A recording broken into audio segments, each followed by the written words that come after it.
A few days had passed since David had broken it off with Mary, and they hadn't spoken to one another since the night of the speeding incident. David had moved on and was hoping that Mary had done the same, even though, deep inside, he missed her.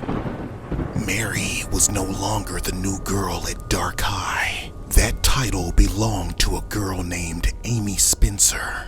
Mary had befriended a girl named Amanda Huffington. She had an identical twin named Marcella, which earned them the nicknames the Chocolate Beauty Twins due to their skin color and impressive features.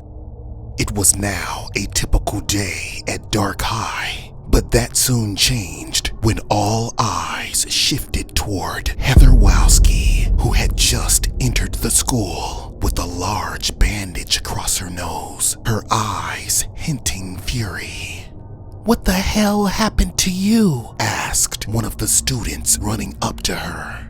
David's eyes shifted toward Mary, who was standing next to Amanda as they leaned back against the lockers, observing the drama as if it were a play.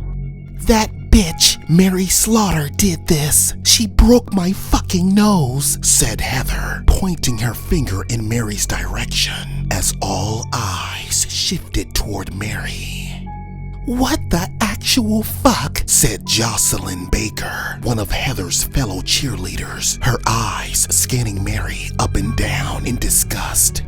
David knew that if he didn't do something, another fight would break out between Mary and Heather, and he knew the ending would be catastrophic.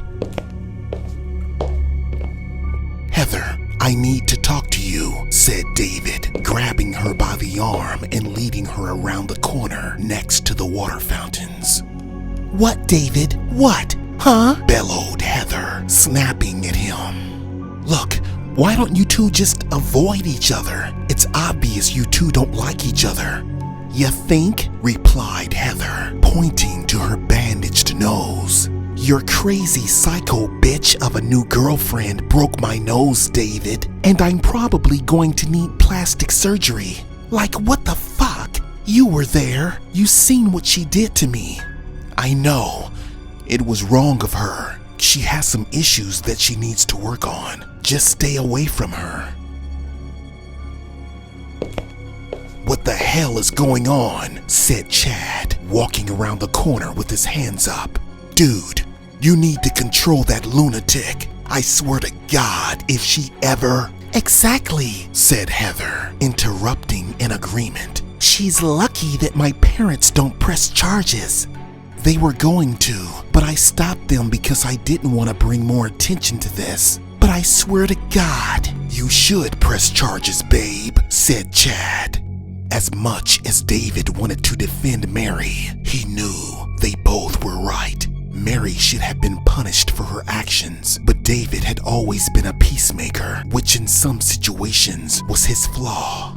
"I already had a talk with her, okay? As I said, just stay away from her," said David. But Mary was not the only one with a temper. Chad had one as well, and it was rising by the second. "I'm going to give that bitch a piece of my mind," said Chad, as David called out to him to just let it go. But he ignored his advice as he rushed over to Mary. "Let me tell you something, Slaughter," said Chad, leaning in to Mary. "If you ever come near my girl again, I will make you wish that you never came to the school. You got that, bitch?" Mary just smiled at him calmly, her dark green eyes squinting as Chad moved in closer. "I said, do you got that?" he repeated, but once again, Mary just stood there smiling with an intense stare. It was if her stare was more threatening than words, and Chad could tell it. "Mary, just let it go," said Amanda as she grabbed Mary by the arm and led her away. Later that night, around 2 a.m., as rain poured down and thunder rumbled, David was suddenly awakened by a banging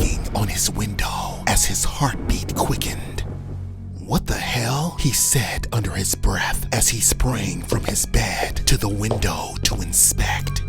As he pulled the curtains back, it was Mary, with tears streaming down her quivering face as he unlatched the window and opened it. "What's wrong?" he said as he helped her inside. There she stood, bawling her red, tinted eyes out, and she was trembling uncontrollably. She then threw her arms around his neck, sobbing into his chest as he caressed her back to comfort her. "Mary, talk to me. What's wrong?" he asked, sitting her down on his bed. "They're dead. I can't believe they're actually dead.